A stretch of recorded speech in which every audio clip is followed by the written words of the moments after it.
opening the center immediately, eyeing a swift development and potential kingside pressure. Echoing the pawn thrust immediately contests the center, setting the stage for a classic struggle for central dominance. Launching an immediate assault on black's central pawn, this knight's development sets the stage for dynamic kingside play and potential central breaks. Developing a piece to defend the central pawn, this squares away the immediate pawn threat and prepares for queenside activity. Probing black's knight, this Ruy-Lopez opening immediately aims to restrict development and influence the center's pawn structure. Challenging white's bishop's foothold now forces a decision, potentially opening lines for black's pieces or creating a pawn weakness. Preserving the bishop's diagonal control, this retreat aims to maintain dynamic potential, keeping pressure on black's queenside expansion. Boldly challenging white's central pawn, this move initiates a dynamic counterattack and prepares to seize initiative. Securing the king's safety is paramount here, preventing any immediate tactical incursions and preparing for queenside development. Securing the bishop's diagonal retreat sets up a flexible defensive posture, prioritizing kingside safety and piece development. Repositioning the rook to the open file often signals an intent to support pawn advances or exert pressure along that line, preparing for a potential central pawn break. Pushing that b-pawn aggressively probes the bishop's position, forcing an immediate decision and potentially gaining vital space on the queenside, though it does create a slightly weakened pawn structure on that flank which could become a target later. Restoring the bishop's influence to the center, while relinquishing the queenside pawn majority, forces black to reevaluate pawn structure commitments and potentially exposes their monarch to early central pressure. Solidifying the pawn chain while preparing to challenge, the center provides a robust foundation for black's position. Reinforcing the central pawn structure, this maneuver prepares to expand white's queenside presence, aiming for solid control of the d4 square and a potential pawn storm later. Safeguarding the king with castling is a sound positional step, clearing the way for the rook to join the central battle.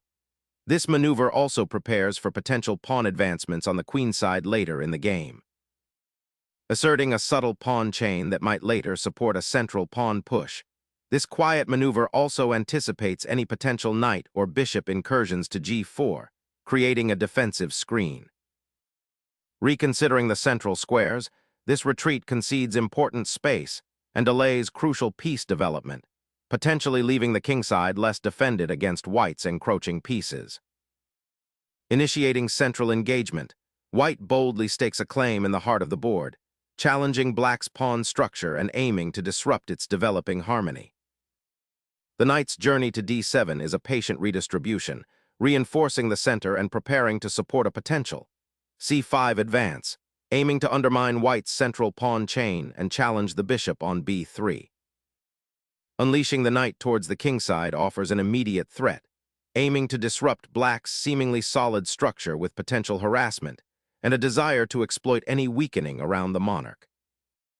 Liberating the central pawns, this capture initiates a dramatic shift in the game's landscape, injecting immediate tactical urgency and forcing white to confront the consequences of their aggressive knight positioning.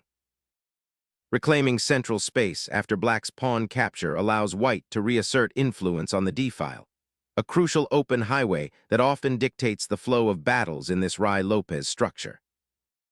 Reclaiming space on the queenside, black repositions the knight to a more active square, potentially eyeing central play or preparing for a pawn advance like b4, all while challenging white's centralized d4 pawn. Recentralizing the knight offers flexibility, preparing to challenge black's potentially exposed d6 pawn, while also reinforcing the kingside should black dare any adventurous pawn pushes. A bold central push, aiming to dismantle white's pawn chain and liberate black's pieces. This move fundamentally alters the landscape, opening lines and demanding immediate attention from white's knight on f3. It tests the solidity of white's king's safety, as the center now becomes a battleground for initiative, potentially leading to exchanges that could redefine the pawn structure and offer attacking avenues for black. Seizing open space on the kingside, This thrust immediately pins the knight and creates a dangerous outpost for the white knight, forcing black into a reactive posture. A daring repositioning, seeking to activate the knight from its currently passive post on b6, aiming to disrupt white's central pawn structure and potentially create tactical opportunities on the e4 square. A strategic repositioning begins as the knight abandons the exposed kingside flank, seeking a more active central influence and preparing to contest the d-file, potentially supporting a pawn advance or a future attack on the queenside. Sacrificing a knight for positional advantage, black surrenders the central pawn majority to open lines for queenside counterplay and disrupt white's development. Reclaiming the bishop in this exchange opens up the d-file for white's rook and challenges black's control of the central light squares, potentially creating opportunities for future piece activity and development pressure. Opening up the diagonal for the queen, the bishop now eyes the potentially vulnerable f2 square and supports the knight's advance into the center, creating a dynamic tension that challenges white's pawn structure and hints at future attacking possibilities on the kingside. Challenging the bishop's position directly, this maneuver forces black to acknowledge white's regained control over the central dark squares and aims to dislodge the active black bishop before it can fully coordinate its assault.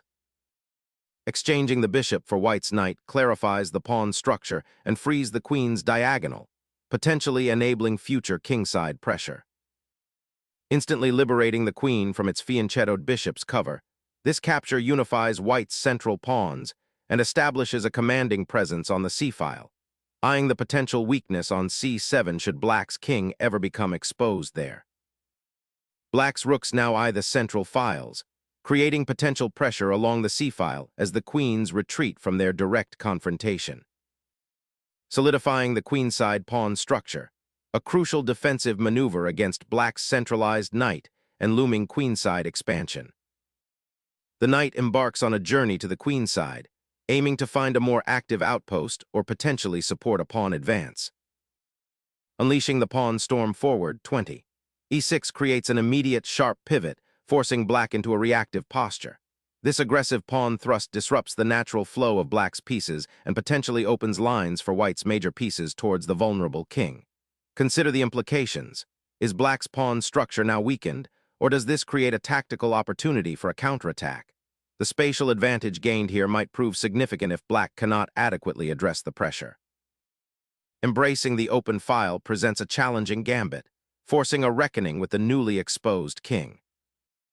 The rook's relocation to the 6th rank cracks open the queenside, challenging black's entire defensive structure and exploiting the newly formed weaknesses around the king.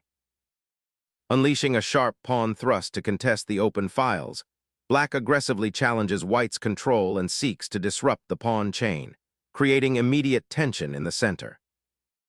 Unleashing the bishop to its longest diagonal, white aims to disrupt black's pawn structure and gain initiative along the a5-e1 diagonal, potentially targeting the c5 pawn and creating attacking chances. Sacrificing the queen for material seems aggressive but potentially unsound, sacrificing crucial queenside development for immediate complications. The white rook's excursion to the 7th rank dramatically alters the landscape, threatening immediate checkmate on g7 and creating a powerful blockade that stifles black's queenside counterplay. The queen retreats to safety, acknowledging the immediate tactical danger, but it also concedes significant central space and a potential outpost for white's pieces, particularly the knight, which could now become a powerful central force. A dramatic escalation, the knight's journey to the king's doorstep ignites a fierce battlefield, threatening mate and disrupting black's pawn structure with aggressive intent.